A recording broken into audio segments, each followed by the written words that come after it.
नमस्कार दोस्तों, स्वागत है आप सभी का। एडेड जूनियर शिक्षक भर्ती आगे की जो भी प्रक्रिया प्रोसेस होना है रिवाइज्ड रिजल्ट को लेकर के, और साथ ही साथ सीटों को लेकर के भी रिजल्ट कब तक आ सकता है, इन सभी बातों को लेकर के पीएनपी प्रयागराज पर सीपी भाई व हमारे अन्य साथियों के नेतृत्व में आज पीएनपी सचिव जी से मुलाकात किया गया। और मुलाकात के बाद जो कुछ भी चीज़ें निकल कर के आई हैं वो आपको यहाँ पर बताने का प्रयास करेंगे। सीटों की संख्या साथियों अभी तक आधिकारिक रूप से कंफर्म नहीं हो सकी है। सबसे बड़ा कन्फ्यूजन, सबसे बड़ी परेशानी यही है। सबसे पहले रिवाइज्ड रिजल्ट को लेकर के थोड़ा समय लगेगा। पुरानी एजेंसी जो कंप्यूटराइज जो स्कैनिंग का कार्य किया गया था, पुरानी एजेंसी से कहीं न कहीं कंप्यूटराइज्ड स्कैनिंग में गड़बड़ी नहीं होती है। मान लीजिए कहीं पर कोई अभी आरआरबी एनटीपीसी का मान लेते हैं, 60 लाख लोगों ने एग्ज़ाम दिया, अगर ऐसे ही 10-20 लोगों का परिणाम अगर गलत आया तो फिर तो पूरा रिजल्ट ही वहाँ पे डाउटफुल हो जाता है। इसी प्रकार से यहाँ पर भी 2,72,380 लोगों ने एग्ज़ाम दिया था, यानी 2,72,380 OMR की स्कैनिंग, जिसमें 571 कुछ शिकायतें मिलती हैं और 132 कुछ शिकायतें सही पाई जाती हैं। यह कोई छोटी घटना नहीं है, यह एक बहुत बड़ी घटना है। इस प्रकार से कैसे हो सकता है? तो वह एजेंसी पूरी तरह से संदिग्ध के घेरे में है। और आप देखेंगे न्यूज़पेपर में ये भी दिया गया था कि उस पर भी कार्रवाई की जा सकती है सरकार की तरफ से, कि कैसे ये गड़बड़ी हुई, वहाँ पर जांच करवाई जा सकती है। फिलहाल में अभी जो संशोधित परिणाम घोषित होना है सभी का, ये हमने आपको बहुत पहले बताया था। आप अपने से खुद व्यवहारिक होकर सोचिए कि 2,72,380 कापियाँ हैं, टोटल OMR कापियाँ हैं, उसमें से केवल 571 कापियाँ जांच ली जाएंगी अगर गड़बड़ी के आरोप मिले, बाकी नहीं जांची जाएंगी। ऐसा हो सकता है क्या? ऐसे तो यही हो गया ना कि पूरा रिजल्ट ही गड़बड़ है। जिन लोगों ने प्रत्यावेदन नहीं दिया और जिसके नंबर घटे हैं उन लोगों ने तो प्रत्यावेदन दिया है, तो क्या इसमें ऐसा नहीं हो सकता है जब स्कैनिंग में गड़बड़ी ही हुई है तो हो सकता है कि कुछ लोगों के नंबर बढ़ भी गए हों, जितना हमने अपना संशोधित आंसर की से चेक किया होगा OMR से, और जब हमारा रिजल्ट आया होगा तो नंबर हो सकता है किसी के घटे भी हों तो उसके नंबर बढ़ेंगे अब, और हो सकता है कुछ ऐसे भी कैंडिडेट हो जिनके नंबर बढ़े हों तो उनके नंबर घटेंगे। दोनों ही चीज़ें होंगी। जिनके नंबर बढ़ेंगे भला वो क्यों शिकायत देने जाएंगे? वो तो थोड़ी बताएंगे। नंबर बढ़ गया उनको तो अच्छा है कि चलिए हमारे नंबर बढ़ गए अपना, चाहे जो मतलब वो हमारे स्कैनिंग में जो भी गड़बड़ी हुई हो। लेकिन जिनके घटे थे वे लोग आपत्ति किए, मैटर कोर्ट में गया, तो दोनों ही तरह की चीज़ें हो सकती हैं। तो उम्मीद करता हूँ कि अब आपके मन में ये डाउट नहीं होना चाहिए कि नंबर घटेंगे या बढ़ेंगे या क्या हो सकता है। आपको समझ में आ गया होगा चीज़ें। दूसरी बात देखिए, अब नई एजेंसी का चयन किया जाएगा पीएनपी सचिव अनिल भूषण चतुर्वेदी सर की तरफ से। और उन्होंने आज उनसे ये भी कहा गया कि सर अब कोई इसमें गड़बड़ी ना हो। ऑलरेडी गड़बड़ी की वजह से भर्ती प्रक्रिया बहुत लंबी खींची है और हम लोग परेशान भी हैं कि कहीं हमारी मेहनत के साथ कुछ यहाँ पर गलत ना हो। तो उन्होंने कहा कि ये भर्ती दूसरे की है, ये भर्ती हमें कराने की जिम्मेदारी दी गई है। तो यहाँ पर हमारी जिम्मेदारी और भी बढ़ जाती है कि इस भर्ती को किस प्रकार से पूरी ट्रांसपेरेंसी, पारदर्शिता के साथ, इसको अकाउंटेबिलिटी के साथ इस भर्ती को कंप्लीट किया जाए। और ये भी मांग है हम सभी की कि उसकी कुछ ऐसी वीडियो रिकॉर्डिंग रखी जाए, कुछ ऐसा हो। लेकिन थोड़ा सा हमें सिस्टम पर भरोसा भी रखना होगा और लगातार हमें पीएनपी सचिव साहब से संपर्क में भी रहना होगा, साथ ही साथ अन्य अधिकारियों से भी संपर्क में रहना होगा।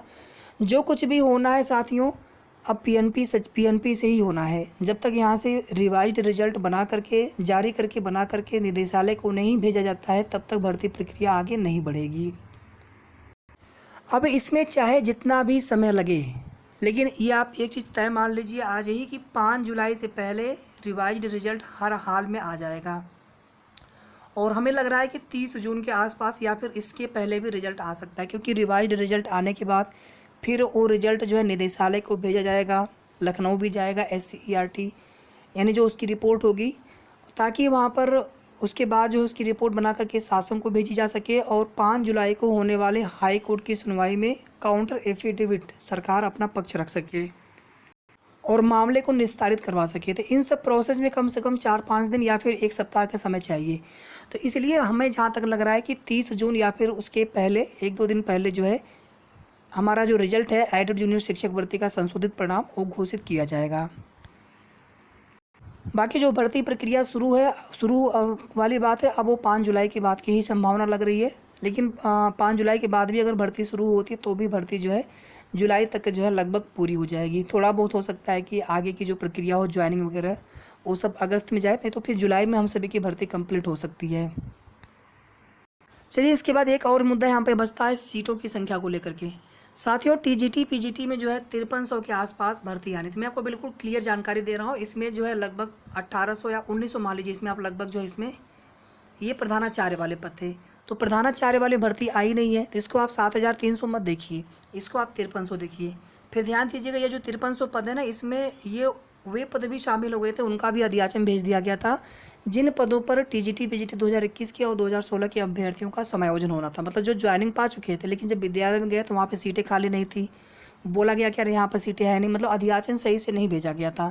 फिर बाद में उनको दूसरी जगह एडजस्ट किया गया जहाँ की अधियाचन पहले भेज दी गई थी रिक्तियों में गणना करते हुए। तो इस प्रकार से जो है लगभग 600-700 सीटें तो पहले से ही था, कम होना था। तो लगभग यहाँ पे जो है 4500 के आसपास जो है पदों पर भर्ती बोला गया था, लेकिन यहाँ पर आप देखेंगे तो 4100 समथिंग कुछ भर्ती यहाँ पर आई हुई है, या 4139, मतलब यहाँ पे हम 4150 मान लेते हैं लगभग। तो बहुत ज़्यादा पदों की संख्या इसमें कम नहीं हुई है, ठीक है। थोड़ा सा बिल्कुल क्लियर जानकारी रखिए, जो भी चीज़ें आपको यहाँ पर बिल्कुल हम क्लियर बता रहे हैं। अब देखिए अपने भर्ती में इससे मतलब तो है नहीं अपने को। अब यहाँ पर देखिए अपर शिक्षा निदेशक मैम ने बोला है या फिर अन्य अधिकारियों के माध्यम से चीज़ें बताई गई हैं कि 3500-4000 सीटें हो सकती हैं। ये कोई गारंटी तो है नहीं, कोई कमिटमेंट तो है नहीं उनका कि नहीं बढ़ेंगी तो फिर आप जिम्मेदारी लेंगे, उसकी शासन के ऊपर है। जब आपके पास सीटें लगभग 7000 के आसपास हैं, जिसमें जो पहले की खाली सीटें थी और प्लस उसमें जो रिटायरमेंट वाली सीटें जुड़ी हैं, 7000 से भी ज़्यादा सीटें हो सकती हैं। और यही जानकारी जो है आज हमारे पीएनपी प्रयागराज पर गए हुए साथियों की तरफ से भी बताया गया है कि कुछ इस प्रकार से जानकारी मिली कि सीटों की संख्या 7000 से भी ज़्यादा हो सकती है। तो फिर ये लोग ऐसा ना हो कि 3500-4000 पदों पर भी भर्ती न करवा पाएँ, उससे भी कम पदों पर भर्ती हो। तो यहाँ पर आज तो लगभग उसमें 6, 7, 8, 10 जितने भी हमारे साथी आसपास के और प्रयागराज से कम ही अभ्यर्थी थे, लेकिन जो लोग भी आए थे सबका बहुत बहुत आभार, धन्यवाद है। लेकिन अब जो है सीटों की संख्या को लेकर के हमें प्रयास करना अनिवार्य हो चुका है। हमारे पास समय भी है, लगभग भर्ती प्रक्रिया शुरू होने से पहले हमारे पास 20-25 दिन का पूरा नेट समय है। और ये भी हो सकता है साथियों कि जैसे अभी इधर रिवाइज्ड रिजल्ट को लेकर के प्रोसेस स्टार्ट है, तो ये भी हो सकता है कि विभाग के द्वारा जो रिक्त सीटों का जो डाटा है, यानी जो शासनादेश हो सकता है कि वो भी जारी कर दिया जाए, क्योंकि शासनादेश जारी करने पर रोक नहीं है कोर्ट से, केवल जो काउंसलिंग नियुक्ति है उस पर रोक है। तो अगर विभाग चाहेगा तो बहुत कुछ प्रक्रिया आगे बढ़ा सकता है, लेकिन रिवाइज्ड रिजल्ट की वजह से कोई भी प्रक्रिया आगे नहीं बढ़ सकती। लेकिन एक शासनादेश आ सकता है जिसमें सीटों की संख्या, विषयवार पास अभ्यर्थी और आदि जो अन्य डिटेल है, मतलब किस ज़िले में कितने विद्यालय हैं और कितनी वैकेंसीज वहाँ पर है, ये सब डाटा जो है हम सभी के सामने होगा पहले ऑनलाइन आवेदन से पूर्व।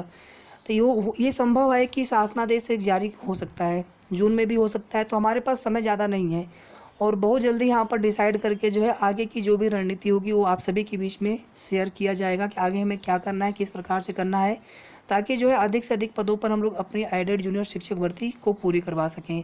नहीं तो वही जो बहुत पहले हमने आपको एक चीज़ बताया था कि जो भी पद बचेंगे यहाँ से, उन पदों पर सरकार चाहे 2023 में चाहे 2024 में एक और शिक्षक भर्ती देने का मन बना रही है। ये चीज़ें बिल्कुल उस समय के हिसाब से बताया था हमने आपको, बिल्कुल सही था। और हो सकता है कि अभी भी उनकी वही मंशा हो कि जो पद बचेंगे उन पदों पर बाद में भर्ती कर लिया जाएगा लोकसभा चुनाव से पूर्व। तो जो भी आगे की अपडेट्स होगी आप सभी को बता दी जाएगी। फिलहाल इस वीडियो के माध्यम से इतना ही। वीडियो को आप सभी प्लीज़ लाइक और शेयर करते रहिएगा।